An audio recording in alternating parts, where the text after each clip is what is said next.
बिस्मिल्लाहिर्रहमानिर्रहीम। बनी इसराइल के यहाँ एक पहाड़ था जिसे वो बड़ी अज़मत वाला समझते थे और इसकी बड़ी ताज़ीम व तक़रीर करते थे। और अगर किसी बात का फ़ैसला करते वक़्त कसम खाने की बात आती तो इस पहाड़ पर चढ़कर कसम खाते थे। इस पहाड़ पर जाकर कसम खा लेता, जो भी इस पहाड़ पर जाकर कसम खा लेता उसे वो सच्चा समझ लेते थे। इस शहर में एक औरत बड़ी खूबसूरत थी जिसका एक नौजवान से नाजायज़ ताल्लुक़ पैदा हो गया। औरत ने उसे अपने मकान में बुला बुला कर मिलना शुरू कर दिया। खामन को शुबा हो गया, शक हो गया और उसने अपनी औरत से कहा कि मुझे शुबा है कि मेरी गैर हाज़िरी में कोई तुम्हारे पास आता है।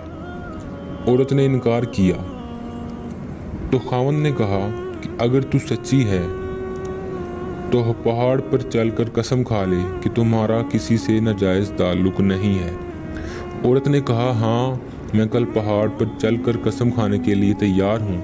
खाविंद बाहर गया तो उस औरत ने अपने दोस्त को बुलाकर कहने लगी कि कल तुम पहाड़ के नीचे एक गधा लेकर खड़े रहना, मैं और मेरा खामन पहाड़ पर चढ़ने के लिए वहाँ से गुजरेंगे और मैं खामन से कहूँगी कि पहाड़ पर चढ़ते हुए मैं थक जाऊँगी, इस बहाने तुम्हारा गधा किराए पर लेकर मैं उस पर सवार होकर पहाड़ पर चढ़ूँगी।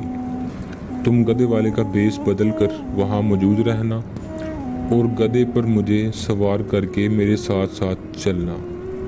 चुनाचे दूसरे रोज़ जब मियाँ बीवी पहाड़ पर चढ़ने के लिए घर से निकले और चलते चलते पहाड़ के पास पहुँचे तो वहाँ उसका दोस्त गधा लेकर गधे वाले के भेष में गधा लिए खड़ा था।